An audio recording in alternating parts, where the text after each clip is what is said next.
Good morning and Are welcome. we live? We are live. Good morning and welcome to All Coffee right. with Rich. Hey guys, got a really cool show for you today. Really excited to have Jim Helly on the show, retired FBI agent. But before we do that, let me go ahead and get set up real quick. I'm And then going to set up on my end too, Rich. okay, fantastic. Let's see here. I'll do that. Yeah, man, we are up and running. Okay. Got one person joining us already this morning. Please like and share. You're not going to want to miss this show. I'm going to let Jim introduce himself real quick while we got people jumping on. Please hit that share button right out of the gate. Okay. All right. Good morning. Thank you to So, everybody Rich, that's. just to let you know, Go ahead, my buddy. phone is not bringing up the comments. So if there's comments, just read them out. We'll do. We'll do. Okay, we got 10 folks on already. Please do me a favor, hit that share button if you haven't already. You're going to want to buckle in for this show this morning. Before we get any further, I want to thank Appalachian Standard for being today's show's sponsor. I have the show link for you here today in the show notes. You can go on Appalachian Standard, get all your CBD and hemp products that I use to improve my cognitive performance, to help me sleep better, to help my old aging joints when I do jujitsu, etc. It is amazing stuff. Appalachian Standard. Click on the link below for your 15% discount. Also, the American Warrior Society. If you haven't checked us out, please do so. You can get some American Warrior Society swag in our store, like supporting America's #1 self-defense show, the American Warrior Show. And if you're a coin member, get your coin number put on the mug. So we got links to the swag in there for that. Okay, got 13 people on this morning. Thank you for joining me live, or thank you for joining me in the replay today, because I know this is too early for some of y'all. And I want to bring on my guest this morning, retired FBI Special Agent Jim Helly. Good morning, Jim. Hey, good morning, Rich. Good morning to everybody else. It's an honor and a pleasure to be here. And Rich invited me to attend his coffee session. I was beyond belief just happy to be able to do it. So, quick background on me. I grew up in Queens, New York. Spent most of my teenage years banging the drums and living a dream of trying to be a musician, and eventually found my way into the law enforcement community in my mid to late 20s. I did 27 years in federal law enforcement. The first 6 was with Department of Justice Inspector General in their New York field office. And then while I was working joint cases with the Bureau, I decided, hey, if law enforcement is going to be my calling, I'm going to try to get into the FBI. So eventually I applied, waited a couple of years for the whole process to work through, spent almost 21 years with them before I retired in December of 98. Spent about half my career with them in the New York office, a large part of it on the Joint Terrorism Task Force, including being a first responder on 9/11. Eventually accepted a transfer to the Memphis division, floated through Memphis headquarters back to Memphis, and eventually Boston. And throughout that time, I was honored with being on 3 of the best SWAT teams that the Bureau has to offer: the New York office, Memphis division, and Boston division, and also became a firearms instructor along the route. When I retired, I initially took a job with another contracting company, but decided to go out on my own, and I started Kelpie Tactical. And I'm working with some great resources up here in northwestern Rhode Island. I'll give a shout out to Big Bear Hunting and Fishing. One of my buddies, Mark Palazzo, has really been instrumental in helping me get my business up and going. And our goal is to provide good customer service and good defensive shooting. Along a lot of my clients right now are the newer gun purchasers, so coming up with programs to help them in their learning and their education mode. And just 2 other things I'll shout out just to bring it along. I do some volunteer work. I'm a law enforcement liaison officer for an organization called Lionheart Foundation of North America. Our primary goal is to stop the human sex trafficking of minors. And I also am in the initial stages working with my pastor to do a law enforcement outreach to try to get people who have lost their faith or who are struggling with their faith to get those back online. The irony is my conversation with him, I had not seen what happened with George Floyd. I had not seen the news yet. He had, and he thought that was one of the reasons why I was calling, but it's not. But it's become even more important now with everything that's going on to make sure we're taking care of our brothers and sisters in below. Yeah, spot on, brother. Spot on. If you're just joining us, please like and share. I'm going to give you just a second to hit that share button and share it into one of the groups maybe that you belong to, someone that needs this content this morning. We're going to dive into some of the things that we see going on in the law enforcement community today and the law enforcement interface with civilian population. Where is it going? Where is it currently at? And some of the things that Jim thinks we can do to help out. I just want to check into some of the folks that are on this morning. Let's see, Jim, we got a lot of people. Doug is here. Razmik, good morning. Mark, Jared, good morning. Said you're loading ammo for Mike's class this weekend. Fantastic, man. Slap Mike around for me, okay? Razmik, Mark, Clint, John, Rich, Stephen, Brett. Good morning, Brett. It's awful early out there. Thank you for joining us. Gene is on. Peter is on. Good morning, brother. Please like and share, and we are going to kick it off with a little, Jim, thanks for giving us your background and what you're up to now. I've got some prearranged questions here for you. Tell us, Kelpie Tactical, man, where did you get that name, and what are you hoping to accomplish with that? So Kelpie Tactical, I was looking to stick along the theme of a sheepdog. Most of us on this side are probably familiar with it, but the sheepdog protecting the sheep from the wolves. Mm-hmm. But if you Google, there's tons of companies using the sheepdog name, different versions of it. So I just went into Google and I put in synonym for sheepdog, and I found an Australian sheepdog named a Kelpie.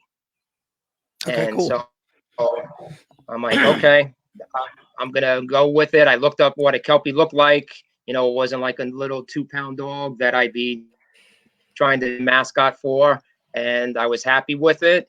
And came up with my nephew, one of my sister-in-laws, and my Mark, who I mentioned before, helped me come up with the concept of the logo with instituting the Kelpie with the firearm in it. My goal is, I really like the partners in Big Bear that I've been working with, and I want to come up with a good concept for their customers. And if you go onto the website, it's a new program that I'm going to be launching in September, and I call it We've Got Your Six. And it's a play on words, the concept of got your six, protecting your back, but also it's a 6-week program. So instead of taking these new shooters onto a range for 8 hours and trying to get them to drink from a garden hose, I broke it up into a 6-week concept where I meet with them. I say an hour. Knowing me and the way I like to talk and just deal with people, it's probably going to be a couple of hours each week.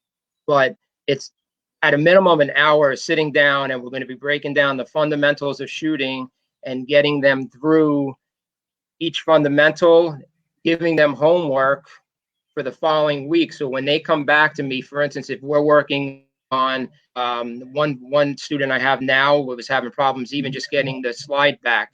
So I worked with her. I gave her some grip strengthening exercises, gave her some options on how she can do it. And we broke for COVID. I wasn't able to meet her when things finally started opening back up again. Lo and behold, she was able to get her gun locked to the back. So I wanted to do something where I could get these people per week, giving them skill sets where they can develop. Because we've talked about it, and you guys and Mike talk about it all the time. It's those neural pathways that get us where we need to be. If we try to keep everything in our noggin here and stress hits, it all goes out the window. So by giving them their homework and building on their concepts, they're going to get that neural pathway. So my hope is by the time I get to week 7, where we go out for a 4-hour range session, they've got some comfort with the gun and they've got some of those neural pathways going already. And I can try to push the skills, the actual shooting part of it, a little bit harder than I would be able to in just an 8-hour day. That sounds pretty cool, man. I like that. I think that the folks over there, Dustin Solomon, and all the people at mentoring shooters and stuff like that, I think they'd probably agree that that's a better way to teach someone. Let's talk about, having said all that, what's your opinion of the state of law enforcement today, Jim? So, you know, when you showed me the questions, I did a lot of thinking. I really think the problem is not so much the state of our officers, it's the state of the nation and how people are viewing them. We've had a huge misconception of what the average law enforcement is all about. I spent 27 years in law enforcement. 20 of those 27 were in task force environments where I had local PD, I had the state officers, other federal officers on my task force with me. And these guys and women were some of the best, finest people that I've ever worked with professionally. And some of them are still my best friends today, personally. And I think they're the epitome of what law enforcement is. We only need to look this far to McAllen and to Bothell. We've lost 3 officers in a matter of less than 48 hours. And how much coverage did they get? Almost nothing, right? I talked to you before, and I'm going to give him my shout out. I may get a little emotional over it, but you see, I have my Malloy Strong shirt on. I'm going to hold Eddie's picture up. This is Sergeant Edmund Malloy from Providence, Rhode Island PD. One of my best friends and one of the finest people I ever met. That is the epitome of the average law enforcement officer in this country. At least I'm concerned. And I know I might be a little bit biased because what I did for a living and the people I still deal with, but you would be with Eddie. He would run into people he arrested 15 years earlier, and they would come up to him and shake his hand, and they would talk to each other, not as if they were best friends, but 2 men who respect each other. And that was because of what he put out. And it was something that I always, in my years of work, I dealt with a lot of bad people, and I would always start off with, I'm going to give you what you give me. If you treat me like a gentleman, I'm going to treat you like a gentleman. If you want to be a hard, I was going to say another word, but a hard nose, then you're going to see the other side of me. And that's where I feel we're going wrong in this country. We're not looking at the average officer. We're allowing a left wing set of this community, of this nation, to push out what people are thinking about what we do for a living. And it's wrong. And that's the problem. Everybody has a bad seed in their bunch. Everybody, right? Jesus Christ had 1 out of 12 of his people were a bad seed.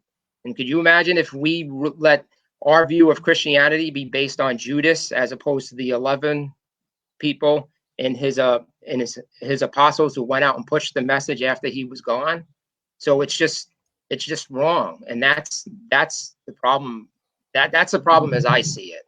There's going to be a bad officer, there's going to be a bad doctor, there's going to be a bad priest. But the problem with what we're facing now is the press and the people are allowing a few of these bad actions to speak for our entire community, and it's just not right. Yeah, I totally agree with you. And if you're just joining us, please like and share, hit that share button, share it with someone that needs this content. We are talking about state of law enforcement today, and how the law enforcement interacts with the civilian community. I would tell you, I agree with you, Jim. You know, one of the things that I learned early in corrections is, you know, if you treat people with respect, even a hardened criminal, often they'll give you that same respect back. Not everybody, but most people. The minute that you start treating them otherwise, you're going to deal with a different person. So, and I knew I had learned this early on, that as I go out in town with my family, guess who I'm going to run into? The same people that I worked with in corrections, because it's a revolving door. That's going to be the same Right. people that I've arrested, right? I'm going to see those people when I'm out with my wife and family at a restaurant. And, you know, if I treat people firmly and fairly, then when I see them, they're probably going to come up and shake my hand, or at least, you know, be cordial with me. But I would say, you know, let's talk about how do we fix this problem, because I think you identified some interesting points that I agree with, but how do we fix that? What's it look like? So the struggle is, the steps we can take, I think, are, in looking at them at a piece of paper, they're real easy. Accomplishing them, I think, is difficult. I think one of the first things is you need the support from the top up. So the problem with these police departments or the officers in general is they're not getting that top cover from the people on top of them, right? And I know we're probably going to get into the Atlanta shooting, and I'm not even saying those officers did anything wrong. I don't think they did. But there's a perfect example. How did that chief respond? She resigned the same day or within a day or two of what her men did. No pushing out of, hey, this is why they responded the way they did. This is what I support my officers in their actions because of this and this. There's no top cover for these people. Or even the incident of George Floyd, come on the news, give a press conference and say that I do not agree with my officers' actions. However, my department is filled with fine men and women who every day come out and protect your community. That's what we need to see. The other way to push it is, again, we're looking at an agenda that's being pushed by a very leftist broadcasting networks. And one way to fix it, could you imagine, and I had this discussion with my pastor, if we turned on our news every night and we saw a video cam of the officer delivering a baby on the side of the road because the woman cannot get to the hospital, saving a choking victim, SWAT officers rushing in and protecting, trying to get a child who's been abducted. The average everyday law enforcement actions that occur in this country, and nobody sees it. They're choosing to take one bad seed, and that's the video footage that they're seeing. And then we're seeing a funeral for one of the victims, I'll call them, and it's on my news for hours upon hours at times. I don't see my police officers. How much coverage are these 3 police officers going to get for their funerals this week? Probably slim to none. But if we started pushing out that message and the average citizen of this country saw the actual footage of what these men and women do every day and the danger they put themselves in to keep us safe, could you imagine the domino effect of where that would go? And one example I'll liken it to is my experience and all our experiences in New York after 9/11.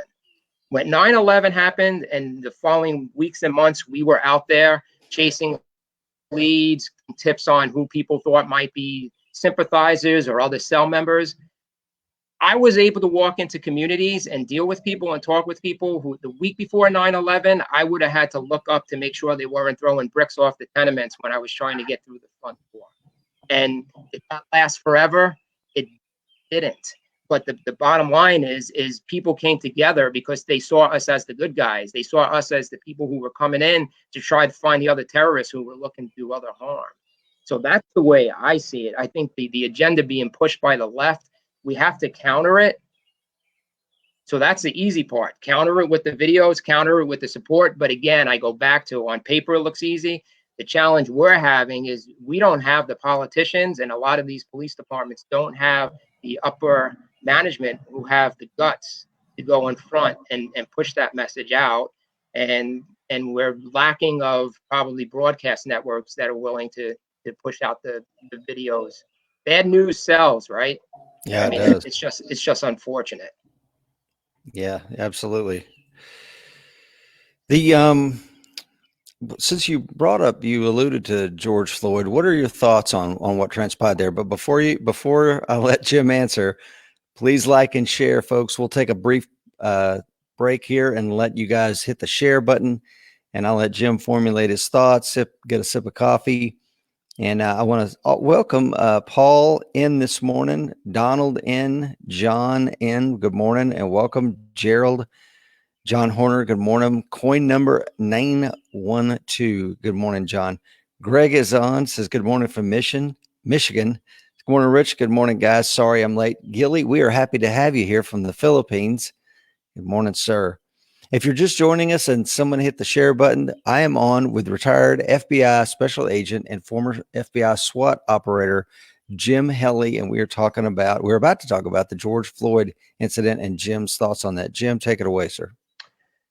Yeah, so I always start off anything. Obviously, I don't have the full story, so I speak on what I'm hearing, the video I've seen. So I'll just say that ahead of time. I will say, watching the video, it's hard to watch for several reasons. I've seen some horrific scenes in crime scenes throughout my career, watching the officer, I think it's Chauvin is his name, kneeling on his neck for that 8 to 9 minute span, and watching the change in Mr. Floyd's appearance and demeanor. It's hard to watch, just watching another person go through that.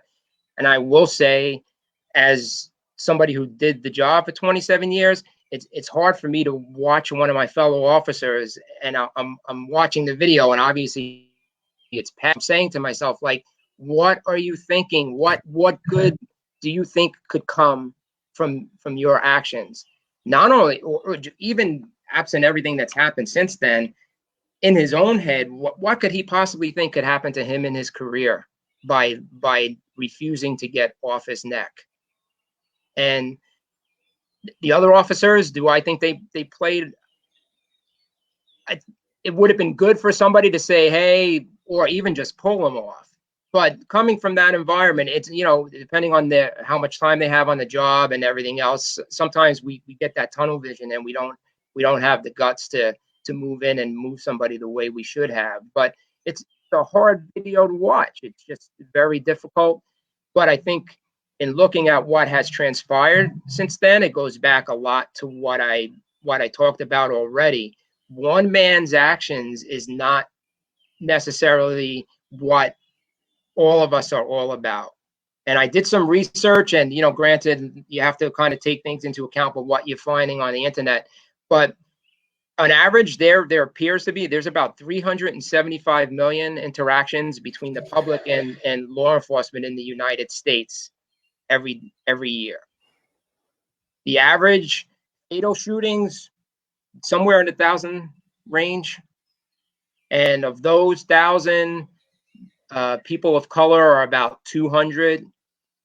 And then last year it was I think it was 9 unarmed black men and 19 unarmed white men. And that's not to say those lives aren't important.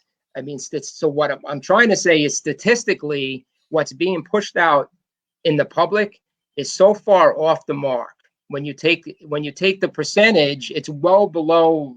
You can't even count the zeros behind the decimal. So you can't take that and make it what you're saying we're all about. And there are governors. The governors of Minneapolis is talking about rampant. I can't remember his quote. I actually wrote it down. The stain of fundamental institutional racism. That's what he called the people in his department and law enforcement in general.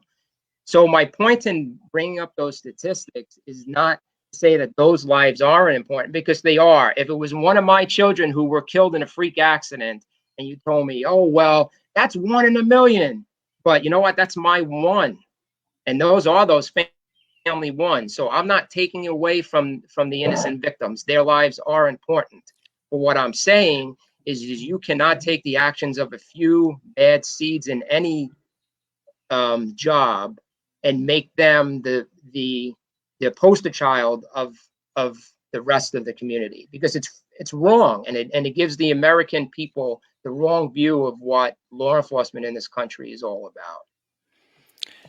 Yeah, I remember there was a fatal shooting when I was a police officer. I had just come off shift. I went for a run downtown, and I heard the lights and sirens. I mean, as soon as I started my run, and I'm like, oh, something big must be going on. I finished my run, and there had been a gentleman who saw his girlfriend out with another person. He pulls off the road because he sees them like in a parking lot, and starts shooting at them. He shoots the what would you call that? The guy that's with his girlfriend. He shoots him in the neck. He's running around spraying blood everywhere, shoots the girl. They call the police. There's a chase. The guy shooting at the cops. He ends up rolling his SUV into a cemetery. The sheriff of the county actually was close by, so he responded along with one of his officers, and they get in a gunfight and they kill the suspect. And the community, for some reason, didn't rally around the girlfriend. They didn't rally around the man that was shot. They rallied around the gentleman that did the shooting, shot at the police officers, and ended up dying. And there was justice for so-and-so, and we're going to have a skate-a-thon in his honor to raise money for his family. And it was just like, wait a minute, man, who's the victim here? And this was 20 years ago, and so I say all that because I think we combat the bad idea that you bring up of there's this rampant systemic racism that's leading to the murder of a certain part of our community. Which, if that was true, that would be horrific. Nobody would be happy with that. But when you put some scientific rigor to it and you look at the facts and you unearth the data, you go, oh, well, this isn't true. But I can't understand for the life of me, Jim, why nobody is combating that narrative with facts. And one of the only thing I can think of is when I've heard people attempt to do this, they are treated by the media as you're one part of the systemic problem. And it's like, no, I'm not. I'm trying to help the narrative. I'm trying to reshape and refocus the discussion on facts. And for some reason, there's a segment of society, whether it's the left or another part of the community, that just absolutely does not want to hear that. And I don't know why. Do you? I don't. And I think, again, we go back to the problem of weakness in the upper echelon of our agencies, because if they had the guts to still go out in front of the media and push what their officers are doing and explain to them. And we saw it in the Bureau too. We would see certain things hit the press and the Bureau taking the hit for not doing this or not doing that. And guys like me who are sitting on the job, and a lot of my work, national security work. So some of the stuff we were doing, it's not going to hit the paper, nor should it. But at least come out, address the allegations that are coming out there and explain that, hey, my men and women are doing their job, and there are things going on. But there were times where there was no press conference, nothing was done. And I think that's part of our big challenge, because these people need to push out the message that their officers are doing what they're supposed to be doing, that they're following, well, not in this case, but when you see good shoots, you have to have that being pushed out. The challenge, I don't know personally, how do we get in front of media that will refuse to show it, or chooses to edit their sound bites? It's hard. Ratings speak. So I say to the silent majority, if we have our silent, and I think there are the silent majority, then we need to start speaking through actions too. Like, okay, if Starbucks doesn't want to serve police officers, well, guess what? I'll walk the extra 3 blocks and get a Dunkin' Donuts instead. Or I'm not going to watch, and I don't watch it, but I won't watch another network like CNN again. And that's how we start speaking as a nation. The challenge is, I don't know how we get there. It's frustrating. Well, to your point, I like how I believe in a capitalistic economy. Every dollar is a vote cast, the way I look at it. When I support this business with my money, my hard-earned money, I'm putting a vote in the ballot box. I support what you're doing. Okay. And with I'm going to use Starbucks. I don't know if they've decided not to serve police. So sorry, Starbucks. But the point Jim's making is, if there was a policy like that, I would not support that business. It's not like, well, Rich is boycotting. I'm not going to go on and do a rant. I'm just never going to go there again. And, if enough of us, silent majority, as you call it, Jim, do that, we start making an impact. But let's welcome some folks onto the show this morning. Turnaround Owens, good morning from Charleston. Love Charleston. Good to see you. Dan, coin number 1968 from Flowery Branch, Georgia. He's got corn to pick. Good luck with that, Dan. Z, good morning from New York. We've got a fellow New Yorker on this morning. Jim is from Queens. Orindia, good morning. Good morning to you. Turnaround says the officer was wrong. Not all police officers are bad. The younger society, people don't appreciate what we have here in the USA. He has a point, Turnaround does, Jim, and that is, for those of us that have been around the world a few times and visited dozens of countries, we know that what we have here in America is special, and it is very fragile. And I'm going to ask you to talk to that just in a second, Jim, the fragility of what we have here in America. Let's see. Gerald says political If this was not an election year, things would be going differently. Protesters are being used as pawns. Interesting. Donald says crazy times. TC, our old pal TC Fuller, is on. And TC, of course, if you've watched the Coffee of the Rich, has been on here before. TC is a retired FBI agent as well. Says, to Jim's point, unarmed people are shot and killed by Leos every year.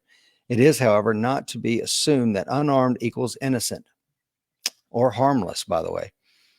We have all seen people beaten to death. Heck, look at the FBI deadly force policy as it pertains to someone empty-handed attacking an FBI special agent. And I'll let you talk to that as well.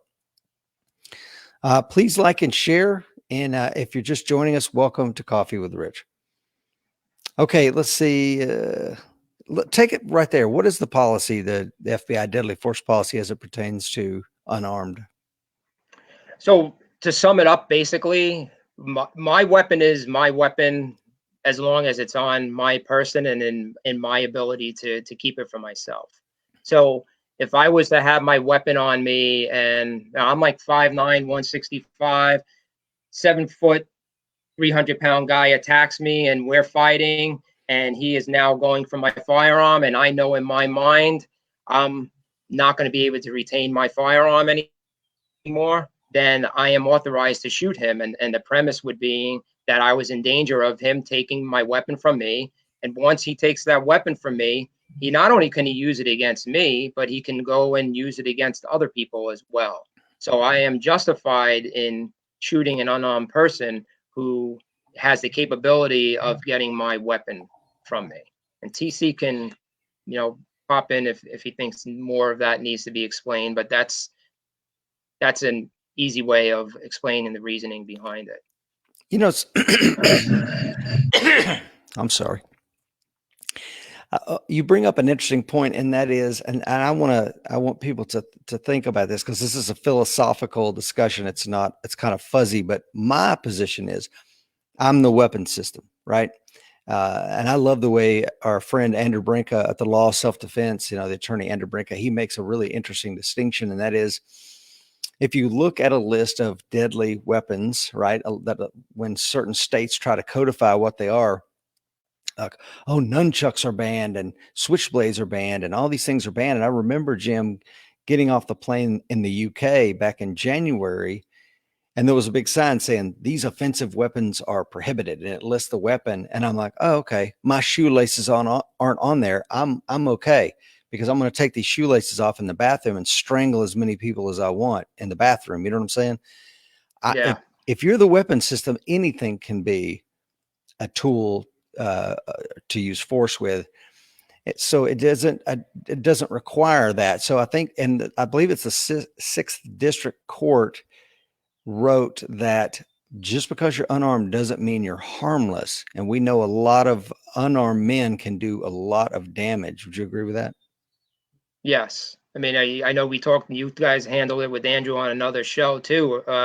If somebody's a black belt in a particular art and how they strike somebody, that can work against them if they're trying to say, well, I didn't consider a blow something that was deadly, but it goes back and they're like, well, with all these years of Taekwondo, or a punch. But going back on, and that's something for and I stress it in my classes too, is, that weapon is that's your last resort. So you need other skills, whether it's your ability to talk to people. You and I talked a couple of weeks ago about situational awareness, keeping yourself out of the trouble. What's the best fight? It's the one that we avoided. Right. Second best is the one we've won. So people have it. You have a responsibility to be able to protect yourself too, and not brandish a weapon. You can't brandish a weapon for no reason. And that's a struggle you have with new students too, is you have to make people realize, like, now, if you have your carry permit, it doesn't mean that you don't have other tools that you need to still have to keep yourself from having to even utilize it. Yeah, that's, that firearm it only solves such a very, very, very, very small problem. And you've got to do everything else, right? You've got to do the talking to de-escalate. You've got to use your brain, the 6 inches between your ears, to situationally get some situational awareness and avoidance, so you're not there when the fight comes.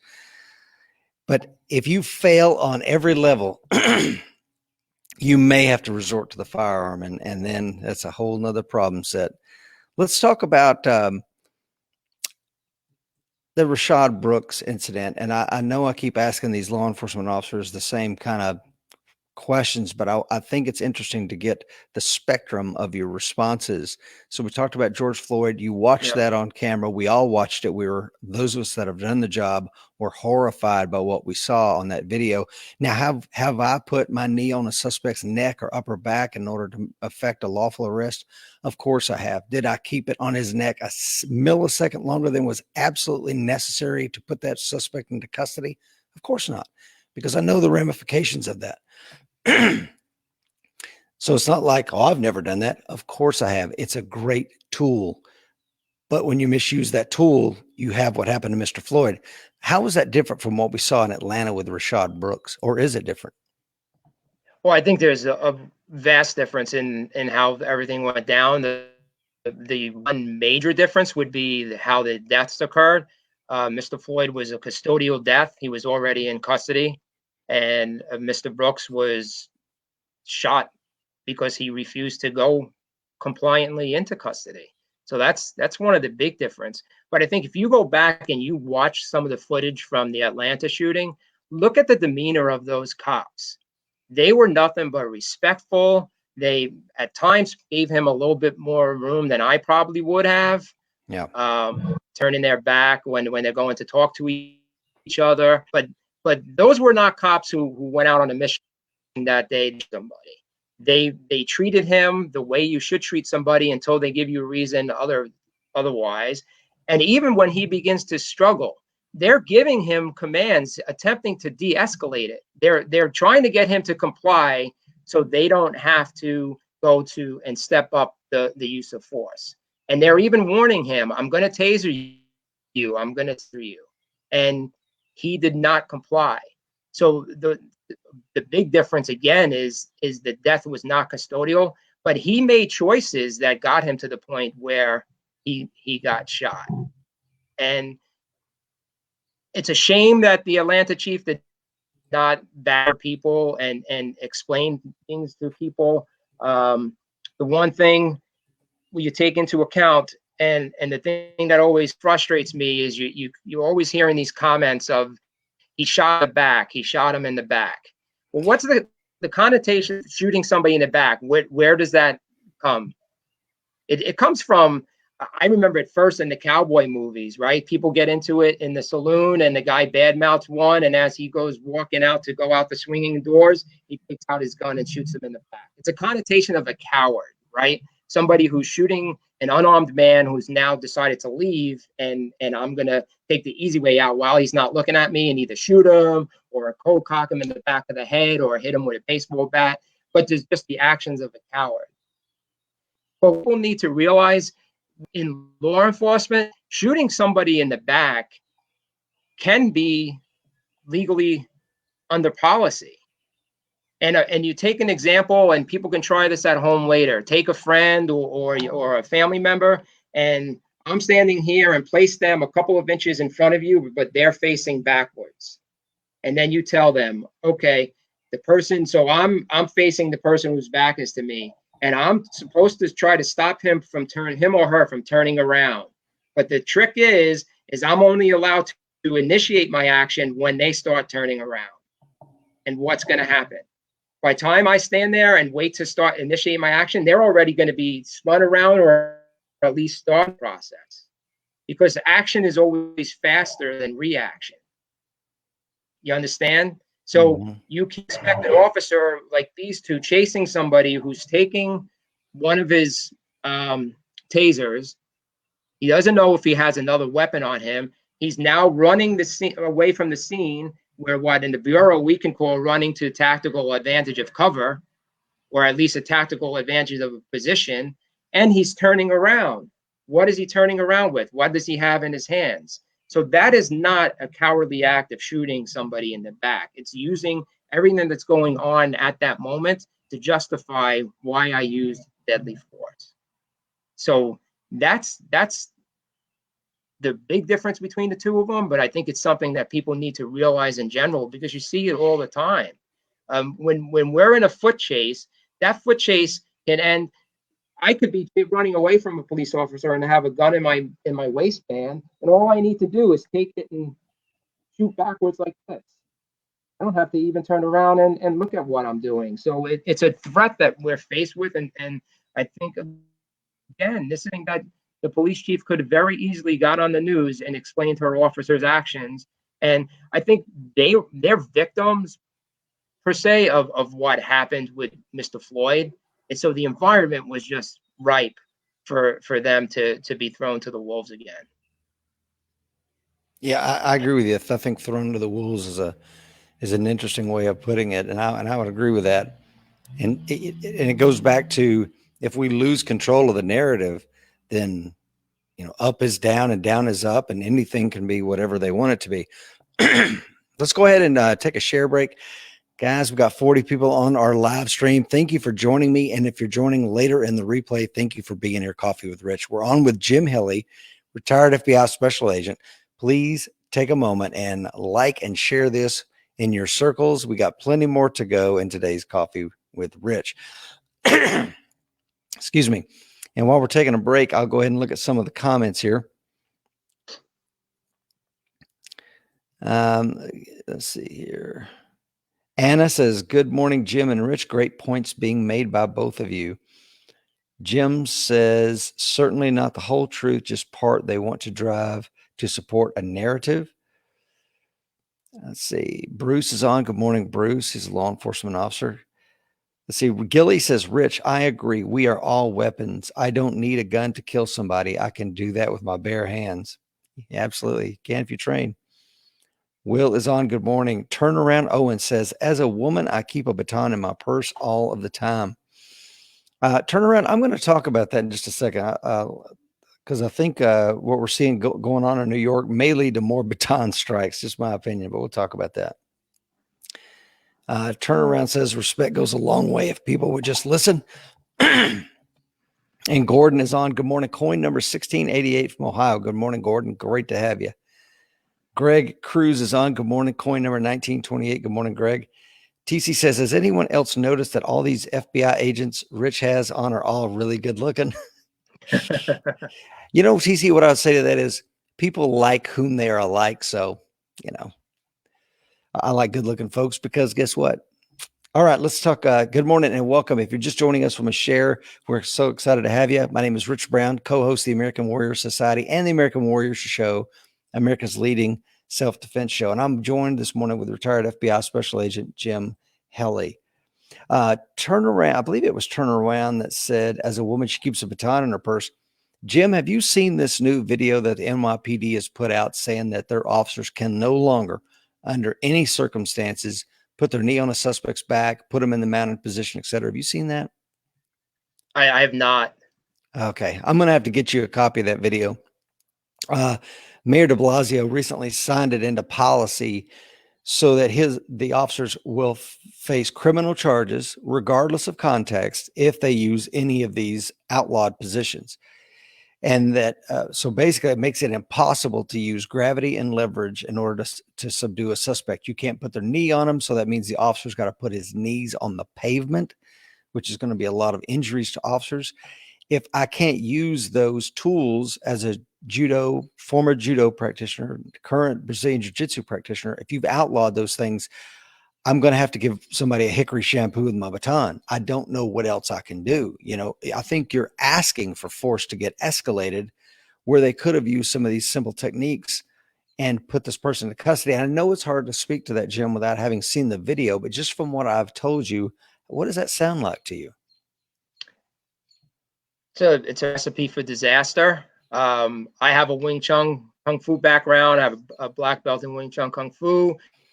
My black belt I obtained from a Sifu who was a retired sergeant in the NYPD. And a lot of my fellow students were police officers, and we had a police defensive tactics class that we taught officers. And some of those techniques are some of the stuff we pushed out. Now, this is going back into the early 2000s when I was in New York, but you need a means of controlling somebody. And the bottom line is, when you're in a physical confrontation with somebody, there's nothing pretty about it.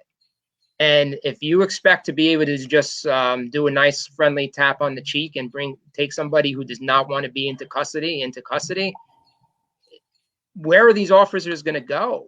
Because what's going to happen is, if they can't use these physical techniques and they start using their batons and people start videoing it, and that's found to be too excessive, then are they going to take their batons away from them? So yeah, I know. Where does it go from here? I think it's, and I hate to say this because it sounds like I'm a pundit, but it's political correctness run amok, in my opinion. I used to do something. I don't know if you've ever heard of this. Wally J's Small Circle Jiu-Jitsu. Really effective series of digital manipulation. With their fingers moving to the wrist, moving to the elbow, moving to the shoulder. All these joint locks and stuff like that. They were incredibly effective. They work off a little bit of leverage, but also some pain compliance to put a subject in a position where I can make a controlled arrest. But man, if they start outlawing this, what are you going to leave at my disposal? And also, what does it look like on camera? If I wrist lock somebody to the ground on camera, it looks pretty painless. It looks pretty harmless. It looks almost like the suspect is being compliant. If you take that away, how am I going to do that? And now what's the video going to look like? It's going to look pretty brutal when I have to strike someone to the ground or have to, it's insanity. So then you look at the other side of the coin. You limit the physical ability of your officers to restrain people. Not that they injure the officer, but now the officer is not able to make the arrest and that person gets away. The next day, they break into somebody's house and kill an entire family. What's the narrative going to be?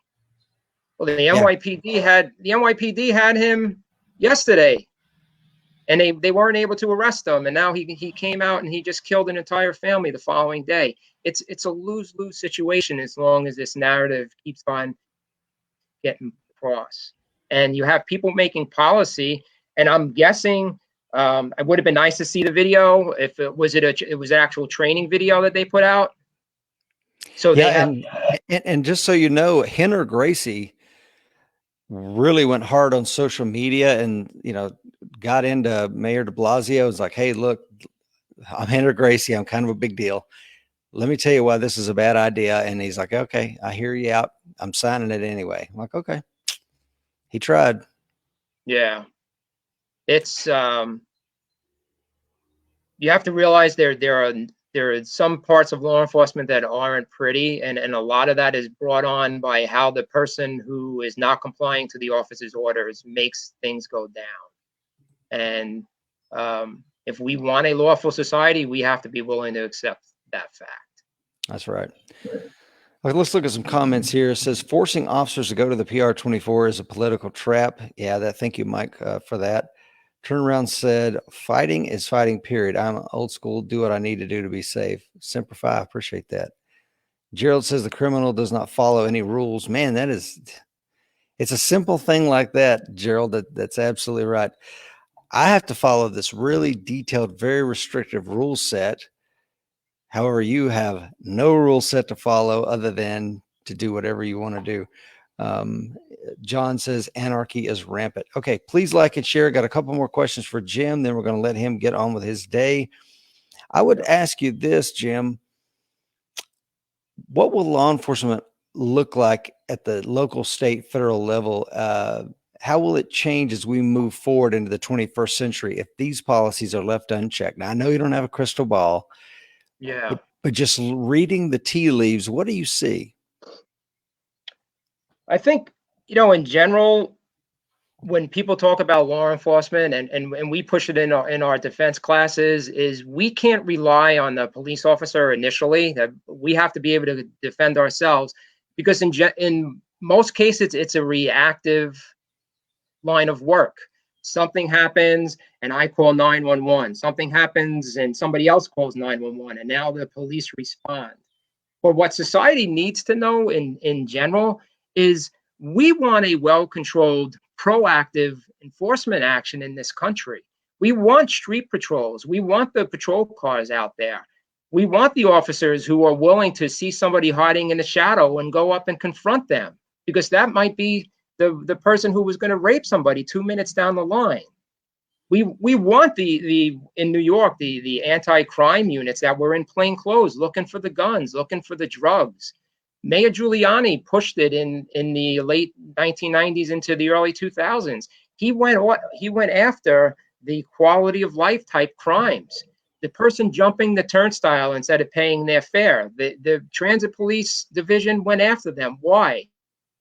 More than likely, if he is breaking that small crime, that person, if you had to choose between him or me, who's using my Metro card to get in, who's got the gun? Probably the guy who's jumping the turnstile. So that's the kind of police action that I know I want in my community, and most people want that. We want a proactive, we want aggressive officers, not aggressive to the point where they're violating people's rights. I was an agent for 27 years, but do I think I should have the ability to just knock on a door and walk into somebody's house? No. We have a system of checks and balances that keeps that in place.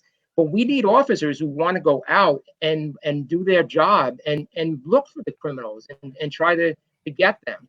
Where I see this going is it's going to become harder and harder to be that proactive cop for two reasons. One, if I have a family and I'm seeing the lack of support from my job, I have to say to myself, like, okay, I love this job, but it's also how I pay my bills. It's how I put food on my table. And if I'm going to end up getting myself jammed up because I'm being aggressive in how I deal with people, lawfully deal with people, then the incentive is going to be taken back. But I think what we're going to find more and more is that we are going to find the restrictive policies, just like you were talking about with New York. We're going to find those restrictive policies put into effect. They're going to tie up the officers, the abilities to do things, because there's going to be so many checks and balances before something can be done.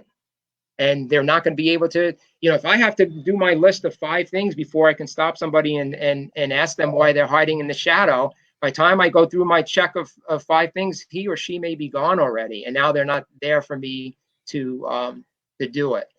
And it also goes back to, I can't remember the gentleman's name who passed the comment, but the criminals don't play by rules. But not only don't they play by rules, so they don't play by any rules, but they play by by what they know our rules are. That's right. Right? So if they know that I can no longer put them in a chokehold, I can no longer put my knee on their back, I can no longer use this type of technique, I have to do this, this, and this before I can stop them and talk to them. Or, okay, I already noticed that this mayor does not support officers pulling people over just for broken tail lights. They know what their parameters are, and guess what? They're going to push it further and further to the right. They're going to push it more and completely tie our hands. And that's my fear. I mean, post 9/11, with some of the criticism and some of the changes that Director Moa made, there were more boxes that I needed to check before I could do certain things. And you just get to the point where if you restrict somebody's activities so much that they can't get their job done, then where do we head? And that's my fear, is I think we are going to see a lack of support from the politicians. And I think I see the answer being police departments pulling more things like the NYPD is doing now, and killing the proactive effect of law enforcement that really, and again, that's what we want in this nation. Yeah, I recently read that NYPD has seen a surge of retirements. It's up 400%. And they're turning down some of those retirements in order to stagger the loss of officers. And I think they've just put the brakes on a police academy that they were going to run. So it's so sad to see all the great things that Giuliani did for New York, because a lot of people don't remember the New York of the 70s and early 80s.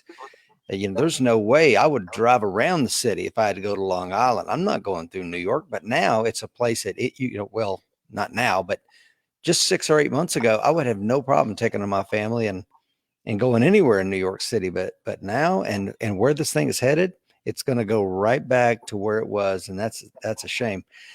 I want to ask you this question, Jim. This is a great one from Brian. And Brian says, any advice for those of us entering into law enforcement? I'm starting the police academy next week. What do you have for Brian?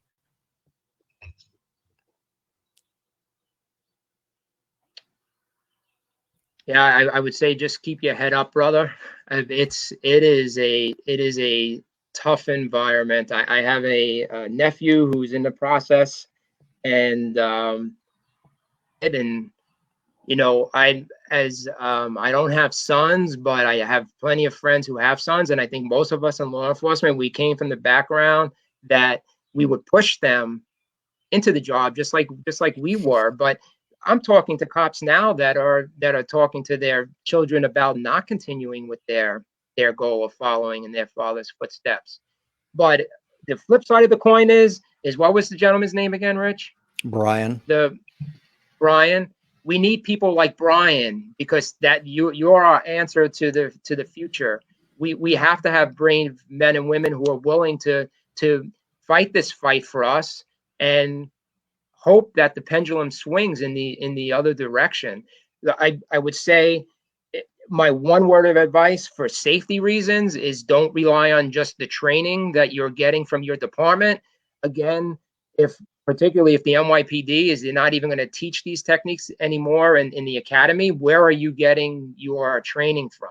So I sought Wing Chun Kung Fu on outside, and I think that as you get out of the academy, it will probably be hard while you're in the academy to take that extra time out of your schedule, but find a good jiu-jitsu or some other martial arts program that's going to give you those hand-on skills.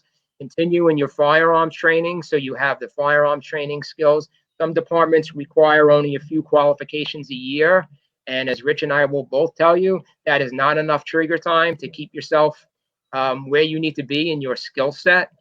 But if you can get that physical defense capabilities and keep yourself out of a position where you need to use your firearm, that's going to go a long way in your career. And it's going to go a long way because you're going to have a buddy who's going to rely on you to have his or her back. And when we fail in our mission to take care of ourselves, now we put them at risk too. I mean, that was one of my big fears as a SWAT operator, not me getting shot. It was me doing something that ended up getting one of my buddies shot, or me making a mistake that they had to make up for. Because we have to have each other's back in all of this. Yeah, spot on, brother.